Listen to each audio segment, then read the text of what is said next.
안녕하세요. 조울증과 우울증이 뭐지? 그리고 어떻게 하지의 질문들에 도움을 드리는 조은의 마음약국입니다. 먼저 조은의 마음약국 가족 여러분 인사드리겠습니다. 안녕하세요. 25년차 조울증 앓고 있는 조우입니다. 네, 안녕하세요. 7년차 결혼생활 하고 있는 조우의 아내입니다. 네, 안녕하세요. 조울증 17년차 그레이라고 합니다. 네, 저는 오늘 사회를 맡게 된 그레이의 아내입니다. 저희 방송을 애청해 주시는 분들께 감사드리고요. 구독을 눌러주시면 큰 힘이 됩니다. 네, 또 자발적 구독료라고 해서 저희가 지속적인 방송과 컨텐츠를 제작할 수 있도록 자원하시는 분들 소액으로 정기 후원을 해주시면 참 감사하겠습니다. 네, 한 달에 1,000원, 2,000원도 너무 소중합니다. 네, 구독료는 근데 어디까지나 자발적으로 하셔야 되는 거고 강요는 전혀 아닙니다. 대부분의 분들은 편하게 들으시면 됩니다. 네, 맞습니다. 들어주시기만 해도 감사하죠. 오늘의 주제는 토닥토닥 정신과 Q&A입니다. 정신의학과 관련된 유명한 도서이죠. 박한선, 최정원 의사선생님의 저서 토닥토닥 정신과 사용설명서에 나온 의미 있는 질문과 답을 참고해서 오늘 방송을 구성해 보았습니다. 네, 저희도 평소에 궁금했던 분들이 책에 이제 전문의 분들의 견해로서 잘 정리되어 있었는데요. 자세한 내용을 원하시는 분들은 지금 소개해드린 책을 구입해 보셔도 좋을 것 같습니다. 보통 정신과 하면 일반적인 병원을 방문하는 것보다 거부감이 있고 꺼려지게 되었는데요. 저도 사실 제가 환우이지만 그런 편견 아닌 편견이 있는 것 같습니다. 네, 만약에 우리 주변에 가까운 지인이나 가족 중에 정신적인 어려움을 호소한다면 근처 정신의학과를 방문하라고 얘기해 주실 수 있으신가요? 아니, 사실 얼마 전에 몇 달 전이죠. 제가 약간의 분노 조절이 안 되는 성격 상황들을 많이 겪으면서 저도 좀 진료를 본인이요? 받고 네네. 아, 네, 네, 제가 약을 먹어볼까 해서 병원에 이제 조은님의 주治선생님께 이야기를 드린 적이 있어요. 네. 근데 제가 병원에 가볼까 먼저 물어봤을 때 조은님의 반응이 그닥 기쁘지 않으셨거든요. 왜 그러셨죠? 우선 제 아내가 화를 잘 낸다는 거는 제가 이제 겪으면서 알게 됐던 거긴 하지만 네.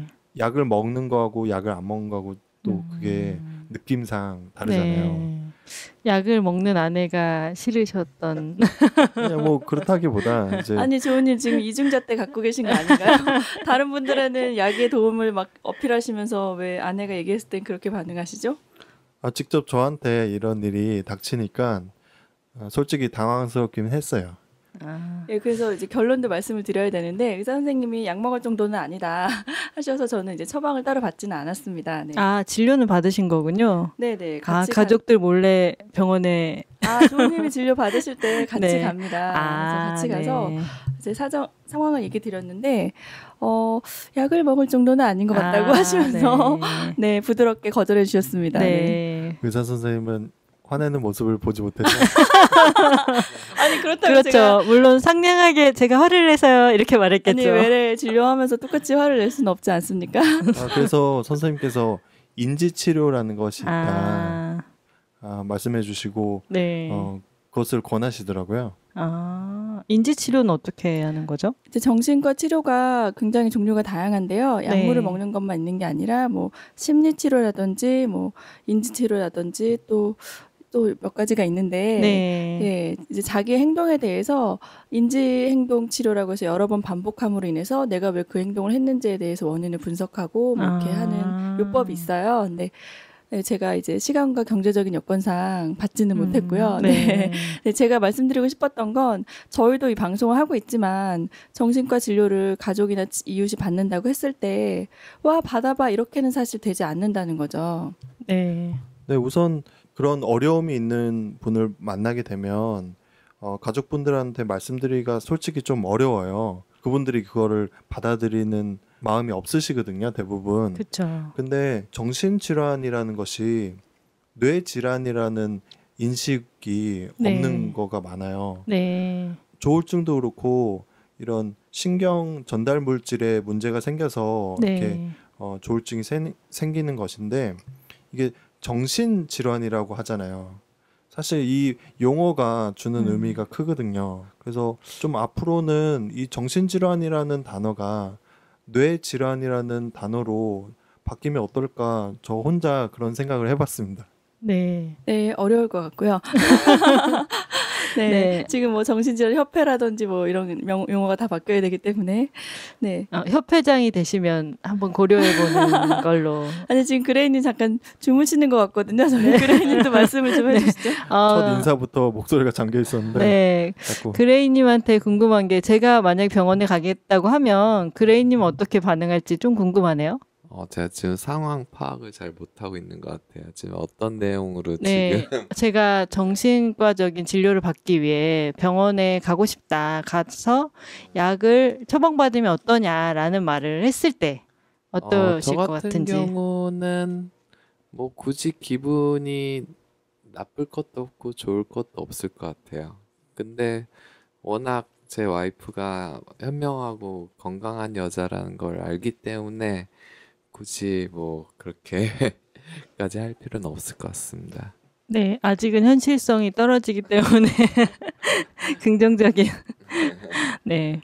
말씀을 해주셨는데요. 네, 인생을 살아오면서 누구나 내가 또는 내 가족이 정신과 진료를 받게 될 거다라고 예상하는 분들은 아마 없으실 거예요. 그렇죠. 네, 근데 슬프게도 우리나라 이제 건강보험 통계를 보면 20%에서 25%, 많게는 30%까지 정신질환 문제로 평생 한 번 이상 병원에 진료를 받는다고 합니다. 그래서 누구나 언제나 생길 수 있는 거기 때문에 좀 정신병원에 가는 것 자체가 이상하다는 생각을 하지 않으셨으면 좋겠어요. 네.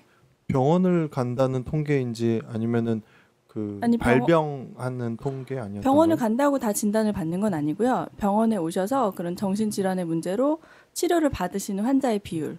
근데 그분들 중에는 약물 처방을 받은 분도 계시고 저처럼 안 받은 분도 계시겠죠. 근데 이제 그렇게 봤을 때 넓게는 광의적 의미에서 30%까지 본다고 합니다.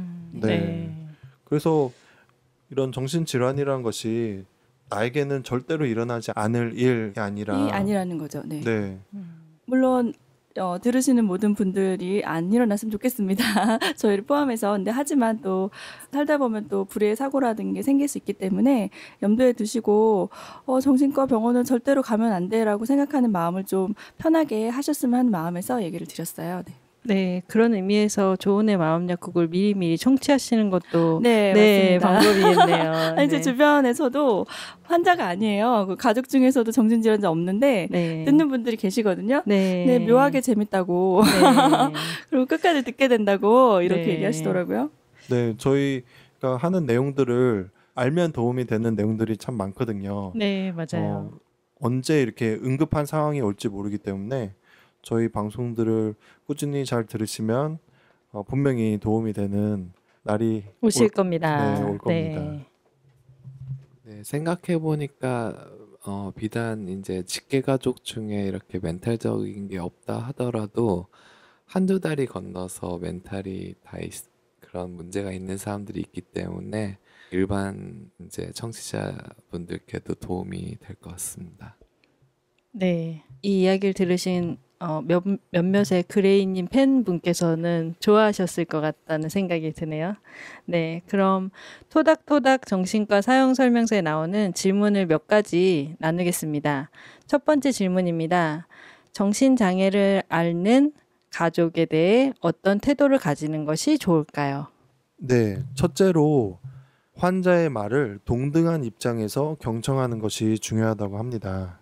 네, 보통 발병을 하면 환우가 이제 자녀이든 뭐 남편이든 부모님이든 좀 예전과 같지 않게 어리숙해지고 좀 어린아이 같은 모습을 보이게 되잖아요.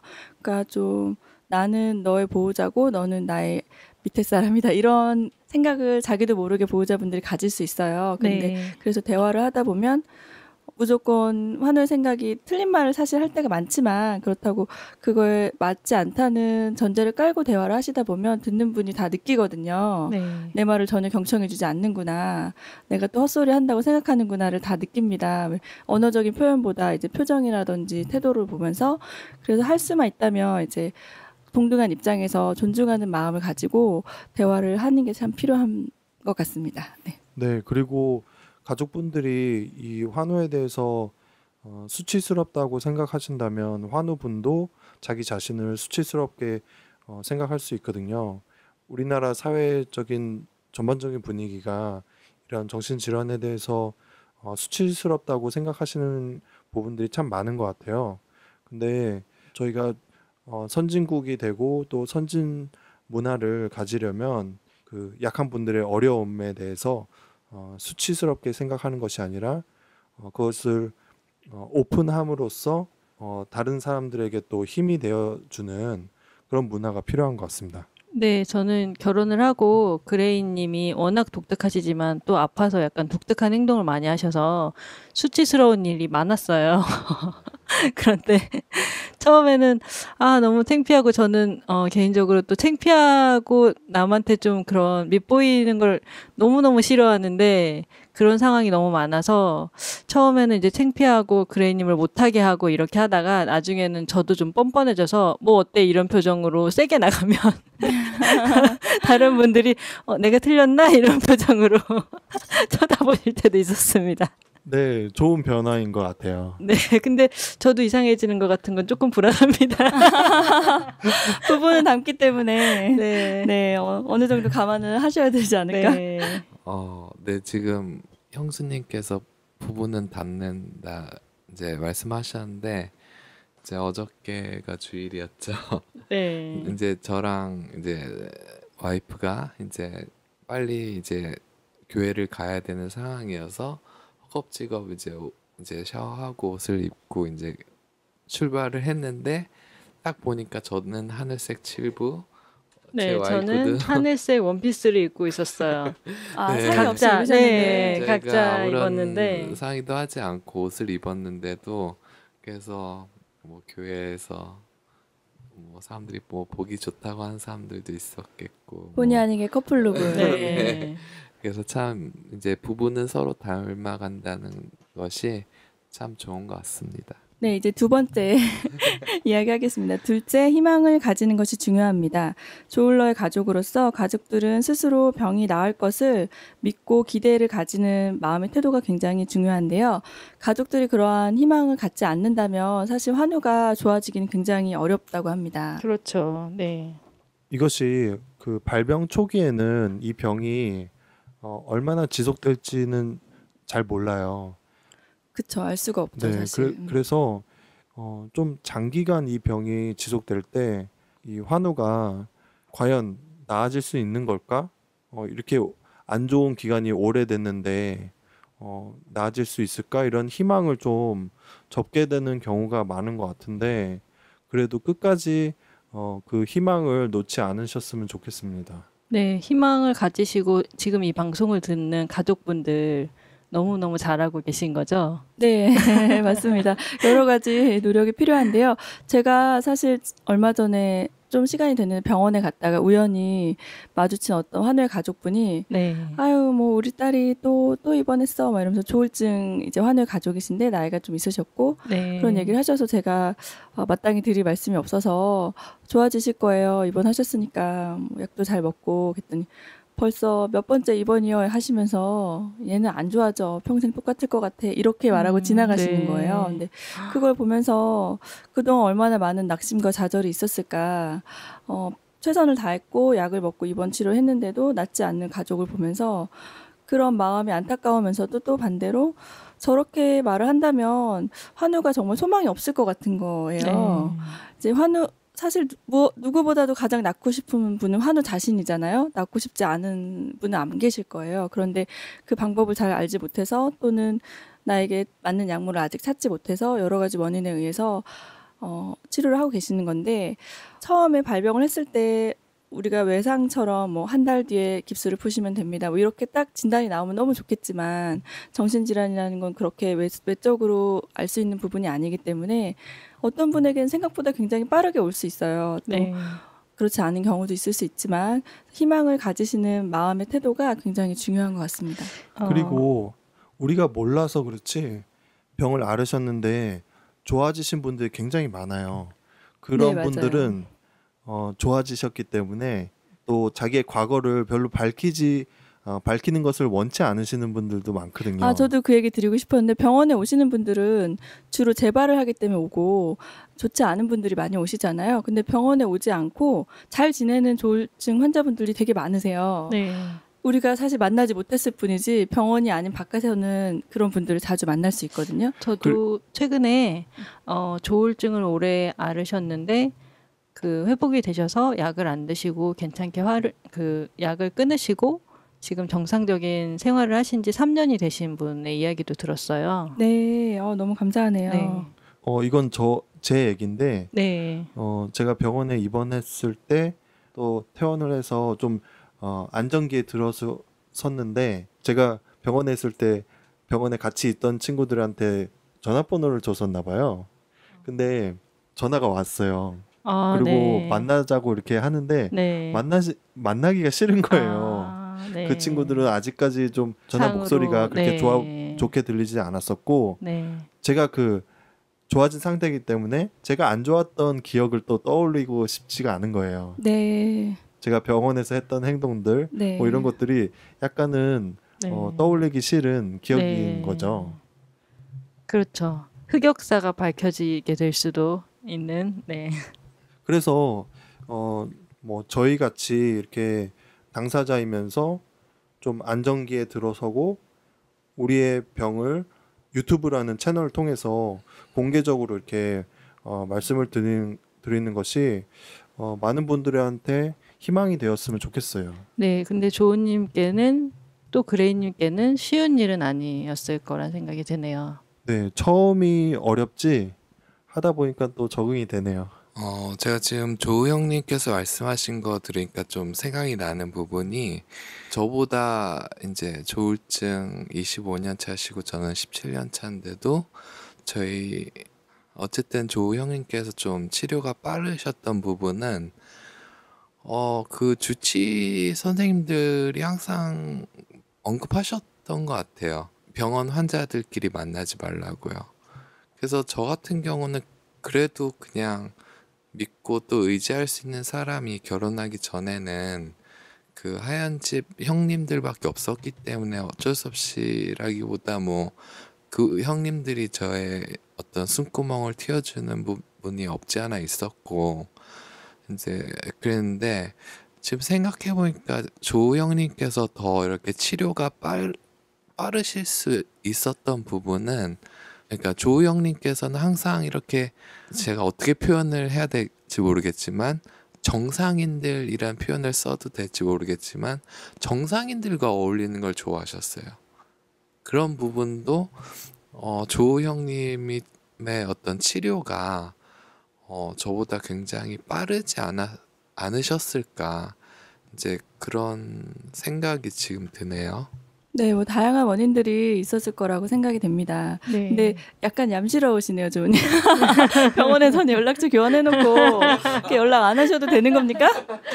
이거 들으시고 항의 오는 거 아니에요? 네. 제가 이런 일이 있었는데 퇴원을 하고 나서 그 어떻게 제 번호를 알았는지 누구를 통해서 제 번호를 알았대요. 네. 그런데 저보고 영화 감독 하신다고 하셨잖아요. 이러면서 형님이 또 스티븐 스필버그 안다고 했었는데 그래서 내가 듣고서는 야 내가 언제 그런 얘기 했냐. 그리고 자기는 형님이 영화 감독 한다고 해서 또 자기를 캐스팅하고 이럴 거라고 생각을 해서 엄마한테도 막 그렇게 얘기를 하고 배우 지망생이셨나요? 네, 그러고 있나 봐요. 네. 스티븐 스필버그를 아신다고. 아니 제가 그런 얘기를 한 적이 없는데 그렇게 그렇게 알고 있다는 거예요. 네. 그래서 그 얘기 듣고서는 제가 영화 감독이 되고 싶었던 거는 맞는데 뭐 태어나고 나서 난 영화 감독이 될 거야라고 말했을지도 모르는데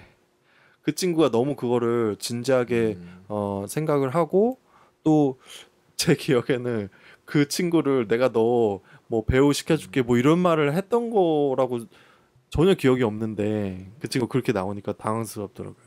네, 이제 조 형님께서 이제 기억력이 굉장히 좋으세요. 그래서 그 부분에 있어서는 확실히 조 형님께서 아무리 이제 하얀 집에 계셨을 때라도 스티븐 스필버그 감독 언급 안 하셨던 건 맞는 것 같습니다. 네, 그건 네, 알 수 누구도 없는 알 수 미궁 속으로. 없습니다. 네. 네. 아, 상대방이 나타나면 이제 삼자되면 되는 건가요? 네. 그리고 한 가지 그레이님께서 말씀하신 것 중에 한 가지 정정을 해드리면 정상인이라는 표현보다는 아프지 않으신 분들이라는 표현으로 저희가 정정하겠습니다. 저도 정상이라고 생각하지 않습니다. 네, 아니 얼마 전에 어떤 분이 저한테 명언을 하나 보내주셨는데 가까이서 보면 누구나 환자다. 이런 글이 있어요. 그렇죠. 출처를 모르겠는데. 근데 가까이 들여다보면 우리 조금씩은 다 아프잖아요. 그렇죠. 네, 저도 네. 그렇고. 네. 네. 다음 주제는 뭔가요? 네, 셋째, 환자의 심적 고통을 이해해 주어야 합니다. 편안하게 느낄 수 있도록 공감해 주어야 합니다. 겉으로는 둔감해 보이는 환자도 사실은 불안이 심할 수 있습니다. 네, 이제 환우 가족분들이 조울증에서 조증만큼 또 힘들어 하시는 게요. 막 조증같이 들떠있고 애가 막 의욕적이다가 갑자기 애가 얌전해지는 거예요. 그리고 하루 종일 아무것도 안 하고 잠만 잔다. 그런 표현을 하시는데 그때 환자의 내면이 우리가 그냥 주말에 피곤할 때 쉬어서 잠을 자는 것 같은 그런 평온한 잠을 자는 게 아니거든요. 그러니까 환우분들은 내적으로는 계속 갈등이 있어요. 어떤 뭐 과거에 자기가 조증 때 했던 행동에 대한 생각이라든지 아니면 이루지 못한 병으로 인해서 좌절된 뭐 진로의 문제라든지 여러 가지 것들로 인해서 이제 눌리면서 심적 고통을 겪고 있지만 뇌가 오랫동안 활성화됐던 게 쉬면서 약으로 인해서 그게 안정기를 찾기 위해서 잠이 충분히 필요하거든요. 그래서 좀 과하게 많이 주무실 텐데 잠이나 자고 있다. 너는 속이 편하냐? 이렇게 보시면 안 된다는 말씀인 것 같습니다. 네. 네. 그러면 가족들이 어떻게 얘기를 해주거나 대해주면 좋을까요? 잠을 많이 자는 분들께. 저는 개인적으로 그레이님이 결혼하기 전에 저희가 사귈 때 잠을 많이 자는 시기였어요. 네. 근데 저는 그게 게으름이라고 생각한 거예요. 이 병에 대한 이제 인지나 지식이 없기 때문에. 그래서 이 사람을 게으름에서부터 벗어나게 해줘야겠다. 내가 도와줄 수 있지 않을까? 그런 생각을 하면서 하루에 한 번이라도 음악 작업을 하는 작업실에 가서 거기 찍고라도 와라. 이렇게 네. 해서 조금씩 움직이게 했던 생각이 납니다. 게으르다고 생각을 하셔서 그렇게 하는 것을 권하신 것 같은데 그렇게 권하셨던 것은 잘하신 것 같아요. 그게 꼭 무언가를 해야 되는 거라기보다 규칙적인 생활을 하는 거가 도움이 되거든요.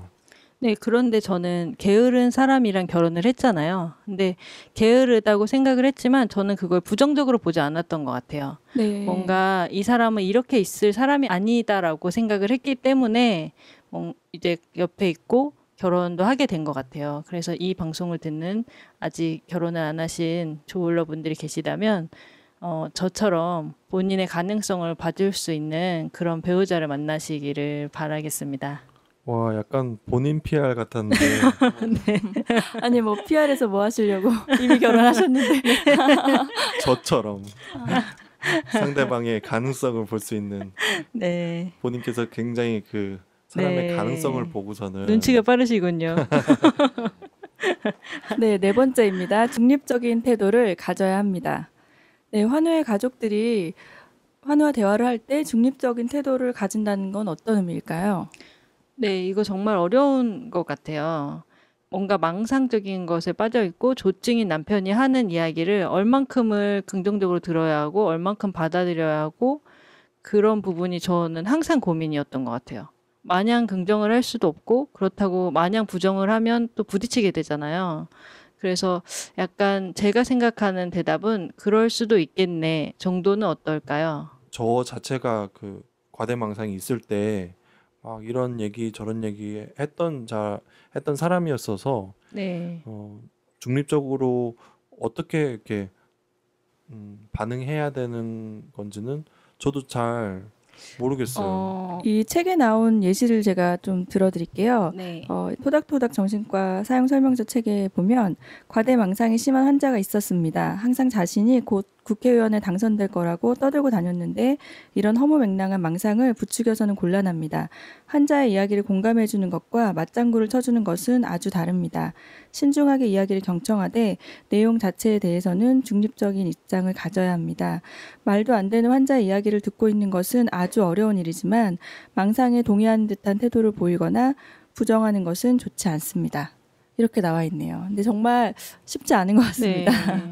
맞아요. 굉장히 어려운 게 종교를 갖고 계신 분들이 이 종교망상, 과대망상이 종교망상하고 합쳐지면 그거 참 되게 곤란하거든요. 근데 저희가 알아야 될 게 어렵지만 우리 마음 안에 어떤 목표치를 가지고 그 대화를 끌어가는 것과 아무런 방향성이 없이 그냥 그래 이렇게 들어주는 건 또 다를 수 있거든요. 그러니까 중립적인 입장을 가져야 된다는 인지를 가지시고 가족이 대화를 들으실 때 그걸 듣는 것과 또 쓸데없는 소리 한다 이렇게 듣는 거는 다를 수 있기 때문에 저희도 뭐 100% 실행하지 못하고 있습니다. 하지만 이런 걸 알아야 되지 않나. 네. 그러니까 계속 들어줄 수는 있는데 아닌 거에 대해서는 아닌 거라고 말해줘라 이런 얘기죠. 그런데 또 그 앞에서 당장 아니라고 말을 하면 부딪히게 되잖아요. 환자분하고요. 그러니까 그게 상황에 따라 적용이 다 네, 다른 것 같아요. 네. 케이스 바이 케이스인데 그 말을 내가 부정하는 뉘앙스를 조금이라도 비쳤을 때 폭발하시는 분이 있고 또 아니면 오히려 부드럽게 넘어가시는 경우도 있고 하기 때문에 환자를 잘 관찰하시면서 그건 이제 가족의 판단에 좀 맡겨야 되지 않나 싶네요. 네. 그래서 제가 했던 방법은 폭발할 것 같은 상태일 때는 일단 한 템포 쉬어요. 네. 그리고 나중에 다시 그 말을 해요. 이렇게 되면 이럴 수 있지 않을까라고 얘기를 하고 폭발하지 않을 만한 컨디션일 때에는 아니라고 얘기를 해줬던 것 같아요. 네, 지금 와이프가 아주 좋은 대답을 해주신 것 같고요. 그러니까 한마디로 얘기하면은 컨디션을 봐가면서 치고 빠지길 잘해야 된다, 뭐 이런 컨셉이라고 생각이 드네요. 환자 밀당을 해라. 네. 분위기를 봐서 네. 네, 얘기를 꺼내라. 아이고 어렵습니다. 네. 저는 당기기만 해서 그런데 낳으셨잖아요. 결혼도 속전속결로 하고 네. 그게 참 절묘하게 조은님과 제가 맞았던 것 같습니다. 그런 성격적인 부분이 아니신가요? 조은님 말을 잊지 못하고 계십니다. 네, 다음 주제로 넘어가죠. 제가 좀 누가 당겨주지 않으면 마냥 이렇게 늘어지는 성격이거든요. 네. 좀 옆에서 좀 막 스트레스도 주고 옆에서 이렇게 뭐 해야지 이렇게 해줘야지 네. 약간 좀 행동에 옮기는 스타일이어서 잘 근데, 만난 것 같습니다. 엄청 많이 땡기지 않나요? 그만큼 땡겨서 지금 이렇게 살고 있는 거예요.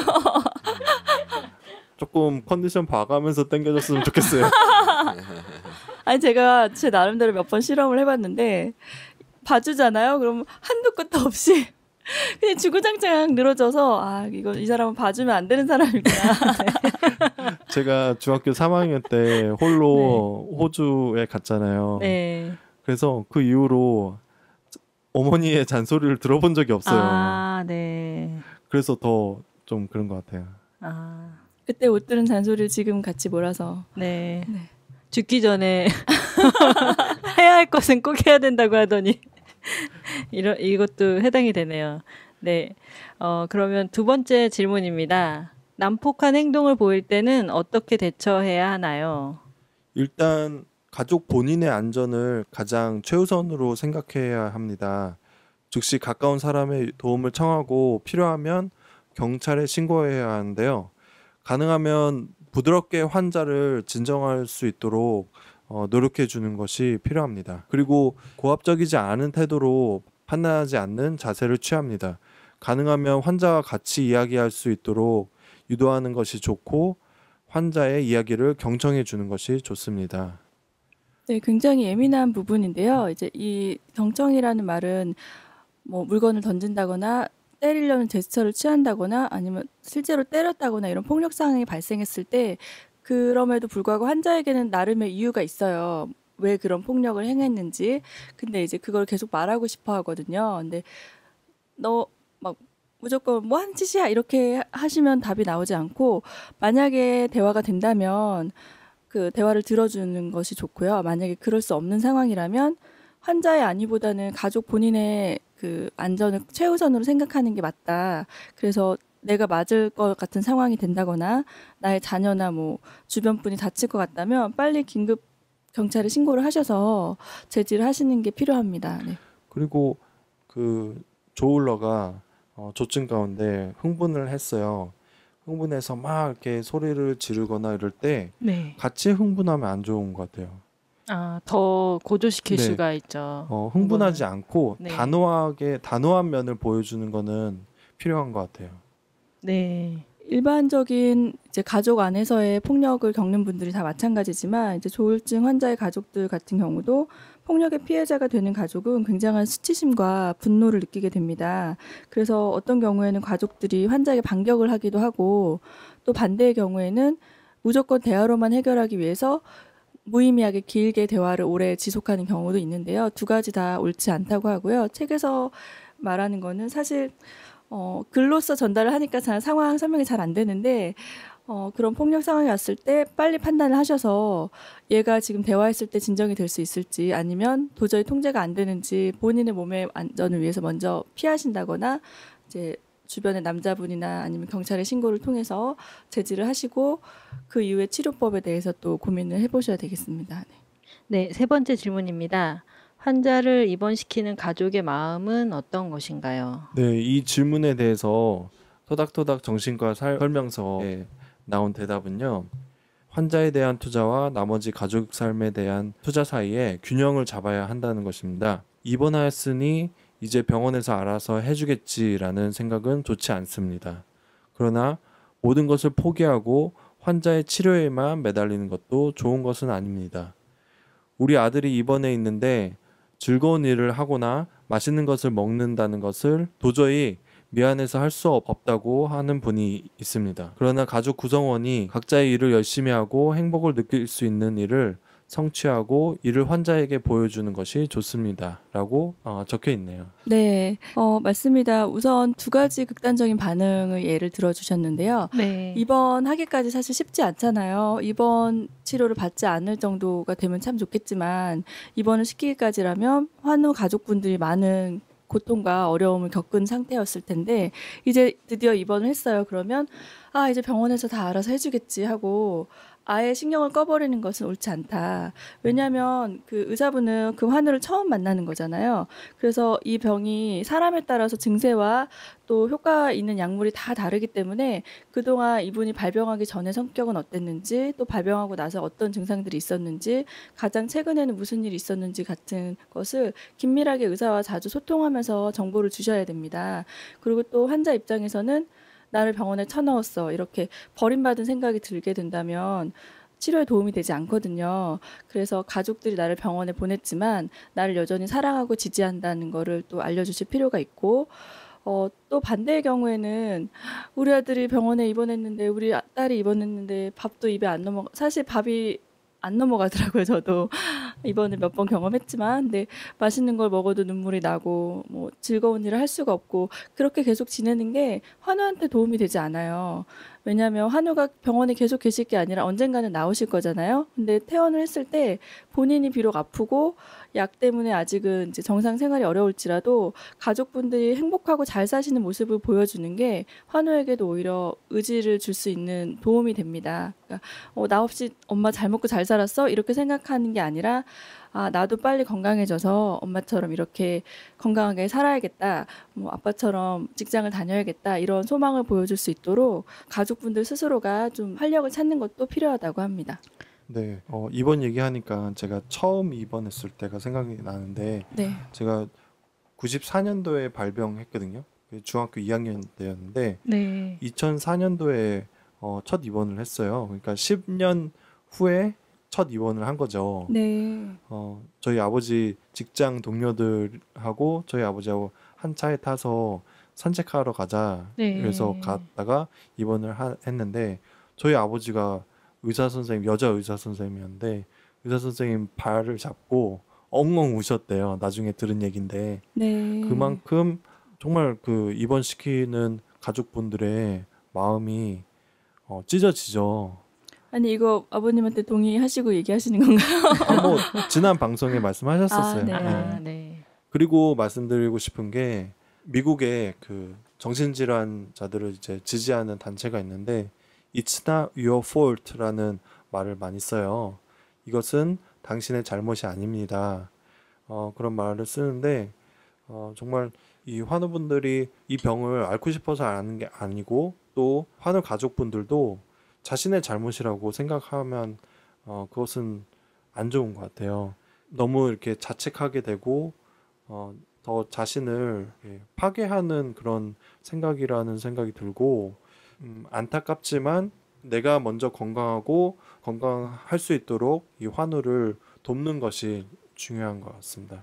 네, 이제 건강한 성인들은 나의 감정과 타인의 감정을 구분해서 생각할 수 있잖아요. 어른과 성인의 가장 큰 차이점이 아닌가 싶은데 나의 사랑하는 가족이 아프는 모습을 보고 그 감정에 매몰돼서 나도 같이 우울해지고 힘들어지는 것은 서로에게 좋지 않기 때문에 나의 감정과 환자의 상태를 분리해서 조금 나를 보호하시면서 생활하실 필요도 있다. 네, 그 내용인 것 같습니다. 네, 조 형님과 형수님 들으니까 또 생각이 나는 부분은 어렸을 때 한 제가 5살, 6살 그쯤 됐을 때 놀이터 모래를 못 밟는 친구가 있었어요. 뭐 저보다 어린 친구긴 했는데 지금 생각해 보면은 어떻게 놀이터에 모래를 못 밟지라고 생각을 할 수 있는데 제가 막상 조금 이런 조울증 17년 경험을 해보니까 아, 그럴 수 있겠구나 라는 생각 들고요. 그리고 또 어떤 이제 병원에 입원했을 때 또 어떤 여자분께서는 문고리를 못 만지셔가지고 이제 그 하루 숙제 중에 한 가지가 하루에 3번씩 문고리에 손 대기 뭐 이런 거 있었고요. 그리고 또 어떤 친구는 이제 다이고로야 고마워라고 저희 친형님께서 이제 직접 만드시고 저희 어머님께서 이제 나레이션을 해주신 영상이 있는데 전혀 무서운 영상이 아니에요. 그냥 뭐 1000명이면 1000명 다 누구나 그냥 관람할 수 있는 그런 짧은 5분짜리 영상인데 그 영상을 보면서 무서워서 그 영상을 못 보겠다고 말했던 친구를 딱 1명 봤어요. 근데 그럴 수 있겠구나라는 생각 들었고요. 또 그 TV에 뭐 그 프로그램 이제 채널 이름을 밝혀도 되는지 모르겠지만 그 안녕하세요라는 프로그램 있잖아요. 거기서 나오는 사람들 어떤 이슈들을 보면은 예전에는 제가 이제 좀 그릇이 작았을 때는 뭐야 왜 저래? 이렇게 생각했던 부분도 아, 저 사람의 생존 본능일 수 있겠구나.